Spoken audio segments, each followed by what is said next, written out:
아멘. 오늘도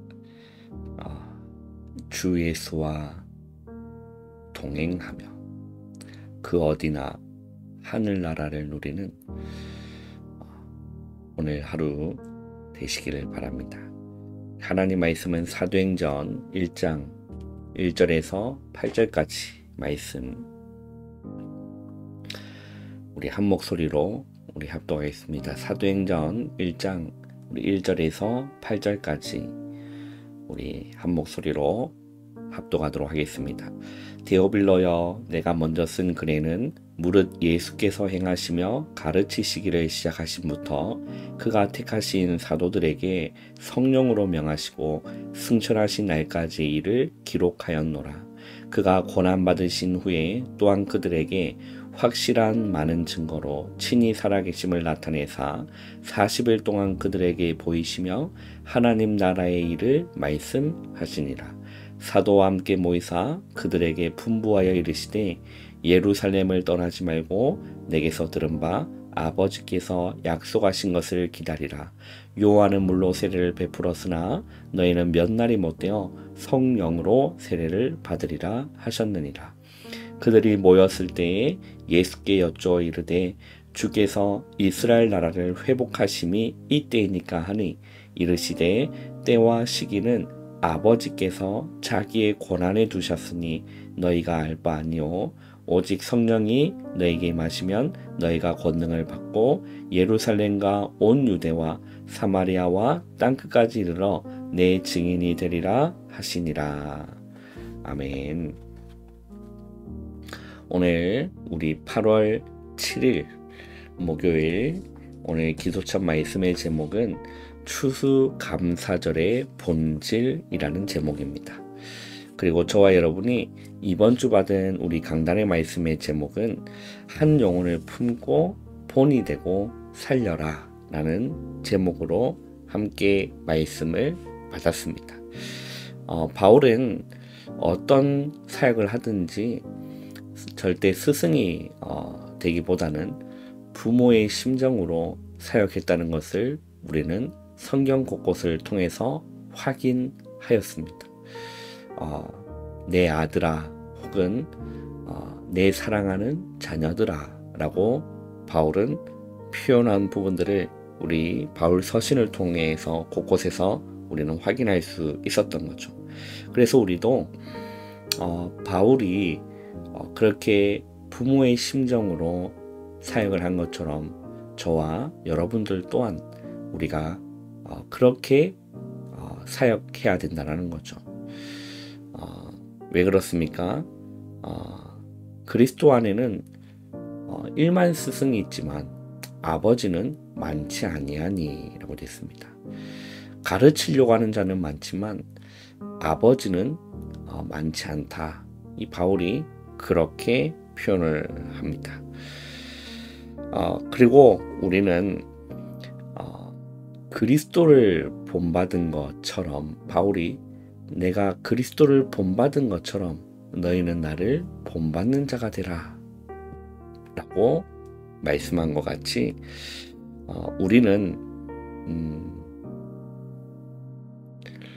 사람에게 잘 보이려고 하는 모델이 아니라 신앙의 본이 되어야 되고 신앙의 모델이 되어야 한다는 것이죠. 우리의 완벽함이 아니라고 했습니다. 하나님 앞에서 바로 서려고 하는 그 마음과 중심, 하나님 앞에서 살려고 하는 말씀에 순종하려고 하는 그 마음, 그 중심, 문제 앞에서 불신앙하지 않고 인본주의하지 않고 기도하며 하나님 앞에 엎드리려고 하는 그 중심과 그 마음을 우리는 신앙의 본이 되어진다라는 것이죠. 자, 그러면서 한 영혼을 우리는 복음의 능력으로 살려야 되는 겁니다. 살려야 되는 거예요. 자, 내 힘과 내 의지로 살리는 것이 절대 아닙니다. 우리는 그럴 능력도 없고 그럴 힘도 없습니다. 그러나 우리는 어떻게 그 영혼을 살릴 수 있습니까? 하나님의 말씀만이 영혼을 살릴 수 있다는 것을 우리는 믿어야 돼요. 그죠? 다른 걸 믿는 게 아니잖아요.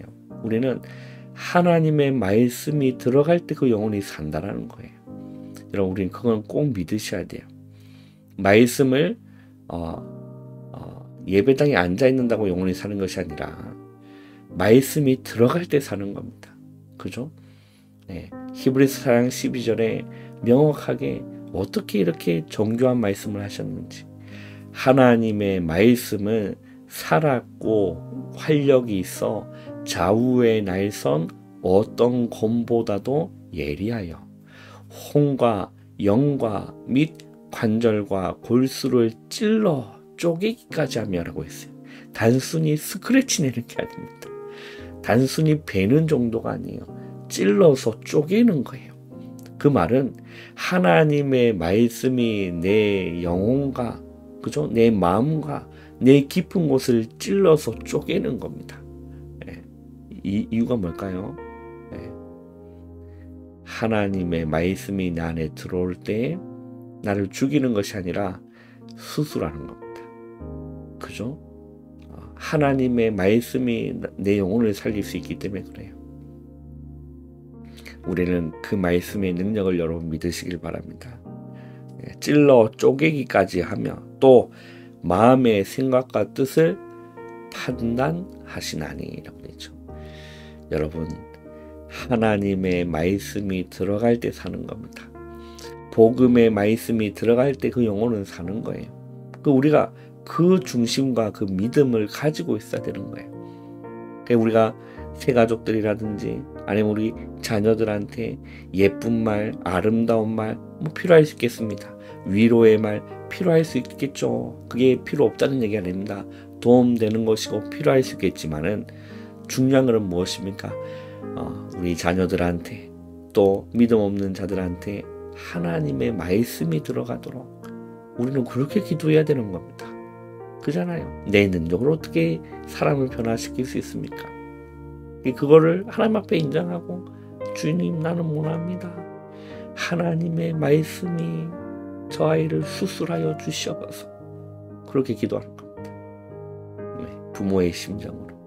교회에 새 아들 들어오면요, 그렇게 기도하는 겁니다. 하나님의 말씀이 들려지게 하여 주시고 하나님의 말씀이 들어가게 해주시고, 그래야 그 영혼이 사는 거기 때문에 그렇죠. 고린도 교회는요, 여러분, 고린도 지역이 수사학이 발달한 도시였습니다. 예, 수사학이 무엇입니까? 어떻게 말을 잘 하느냐, 이걸 수사학이라고 하는 거거든요. 아무리 말을 잘해도 도움되고, 사업하는데 도움되고, 사회사는데 도움되고 하겠지만, 우리가 그런 공부를 하지 말아라는 얘기가 아니잖아요. 그걸 가지고는 영혼을 살릴 수가 없기 때문에 그렇습니다. 그죠? 그런 유창한 말을 가지고 사람이 변화되는 것이 아니기 때문에 그래요. 하나님의 말씀이 들어가면 사는 겁니다. 우리는 이 믿음 가지고 있어야 되는 거죠. 그래서 우리는 한 영혼을 복음의 능력으로 살리는, 부모의 심정으로 한 영혼을 품고, 그죠? 내 자신이 말만 하는 것이 아니라 내 삶 가운데서 하나님 앞에 서는, 하나님 앞에 신실하게 살아가려고 하는, 하나님 앞에 정말 진실되게 살아가려고 하는 그 우리의 삶이 본이 되어진다는 겁니다. 그렇게 본보기가 되고 모델이 되고, 우리는 한 영혼이 정말 복음의 말씀으로 살리도록, 여러분, 우리 교회가 이런 교회가 되기를 바랍니다. 이런 교회가 되기를 바랍니다. 오늘 여러분 말씀은 무엇입니까? 추수감사절의 본질입니다. 여러분, 이 본질을 놓치면 다 놓치는 거거든요. 그죠? 본질을 놓치고 껍데기를 아무리 잘해놔봤자 무슨 소용이 있습니까? 신앙생활도 마찬가지고, 여러분, 말씀의 의미도 마찬가지고, 기도도 마찬가지고, 복음도 마찬가지고, 우리는 이 본질을 놓쳐버리면 안 된다는 거죠. 그렇지 않습니까? 그래서 새 가족들은 정확한 복음을 붙잡으면 집안 복음화와 관계 있는 거죠. 그죠? 근데 우리가 정확한 걸 붙잡았다는 말은 본질을 붙잡았다는 얘기죠. 그죠? 정확한 말씀을 붙잡았다는 말씀의 본질을 붙잡았다는 거죠.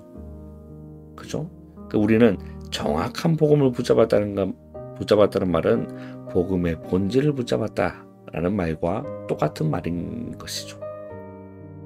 또 청년이 확실한 언약을 잡지 않으면 자녀들은 고생하게 된다는 것입니다. 그래서 가장 먼저 우리는 정확한 언약을 붙잡는 것이 중요하고, 정확한 복음을 붙잡는 것이 중요하고, 정확한 하나님의 말씀을 붙잡는 것이 중요하다. 그래서 우리는 본질을 붙잡아야 된다는 거죠. 자, 그러면 이 추수감사절의 본질이 무엇입니까? 우리는 신앙생활의 이유를 발견해야 되는데, 추수감사절의 본질은 양의 피 바른 날 애굽에서 해방되는 유월절의 의미를 두고 있습니다. 그리고 하나님의 능력으로 광야길을 건너간 오순절의 이 절기의 의미가 있습니다. 자, 그리고 우리의 배경인 하늘 보좌 배경을 누리는 수장절의 의미가 있습니다. 이 세 가지는 신앙생활에 너무나 중요한 본질을 담고 있는 부분이거든요. 유월절, 오순절, 수장절. 너무나 중요한 본질을 붙잡고 있다는 거죠. 우리는 예배의 중요성을 모르는 인생은 가치가 없다라는 거예요. 예배의 중요성을 모른다는 말은 이미 본질이 무엇인지를 모른다는 겁니다. 유월절, 오순절, 수장절의 이 본질과 의미도 모를 뿐더러, 그리고 예배의 중요성을 모른다는 말은 신앙에 대한 본질을 잘 모르고 있다는 거죠. 그래서 예배의 중요성을 모르는 인생은 가치가 없다라는 것입니다. 세상과 사단의 심부름만 하면서 영적 문제로 고생하다가 결국 하나님이 원하시는 이 전도와 성경, 복음화, 가문 복음화, 가정 복음화, 지역 복음화, 민족 복음화, 세계 복음화, 여기에 헌신하지 못하고 여기에 한 발짝도 나아가지 못하고 인생 마무리하게 된다라는 것이죠. 여러분, 얼마나 안타깝습니까? 우리는 꼭 회복해야 될 것이 무엇일까요? 첫 번째는 신분을 회복해야 되는 겁니다. 어떤 신분을 회복하는 거죠? 양의 피를 바를 때 애굽의 종되었었던 곳에서 양의 피를 바르는 날 출애굽한 겁니다. 그죠? 애굽에서 해방되는 방법은 양의 피를 바르는 거예요. 그게 무슨 말입니까? 우리가 어떻게 구원받습니까? 우리가 어떻게 이 사단의 권세에서 빠져나올 수 있습니까? 사망에서 생명으로 어떻게 옮겨집니까? 신분이 어떻게 바뀝니까? 양의 피를 발라야 되는 거예요. 유월절의 의미를 알아야 되는 겁니다. 예수님의 십자가의 보혈이 유월절의 본질 아닙니까? 다른 이름이 없는 겁니다. 다른 방법이 없는 거예요. 우리를 구원하시기 위해서 우리의 죄에서 우리를 씻기우시고 사단의 권세에서 우리를 건지시기 위해서 예수님이 친히 어린 양의 피 되셔서 십자가에서 피 흘려주신 겁니다. 그거를 믿을 때 우리는 피 바르는 겁니다. 믿을 때. 이것이 신분이 회복되는 거죠. 하나님 자녀의 권세를 얻는 겁니다. 이것은 우리를 영원히 멸망시키는 사단에게서 완전히 해방시킨 십자가의 능력인 거예요. 언약의 백성으로 신분을 회복하는 것이 유월절의 의미라는 것이죠. 그리고 우리는 권세를 회복해야 되는 겁니다. 권세. 로마에 속국되었을 때 감람산에서 하나님의 나라, 오직 성령을 약속하신 것은 속국과 사탄의 나라에서 해방되는 권세라는 거죠. 오늘 우리 읽었던 사도행전 1장 1절에서 8절에도 이 내용들이 담겨 있습니다. 그리스도의 의미가 담겨져 있고 하나님의 나라에 대한 의미가 담겨져 있고 성령의 능력에 대한 이 의미가 담겨져 있다라는 거죠. 우리가 어떻게 권세를 회복할 수 있습니까? 성령 충만 받아야 되는 거예요.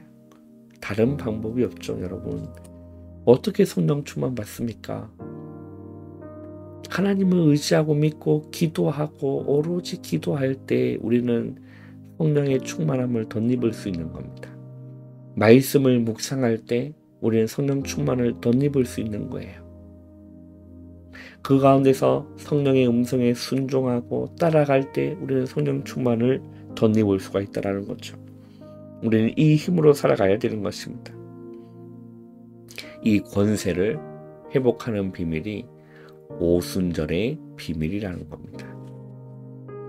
세 번째는 배경을 회복해야 됩니다. 여러분, 저와 여러분의 배경이 무엇입니까?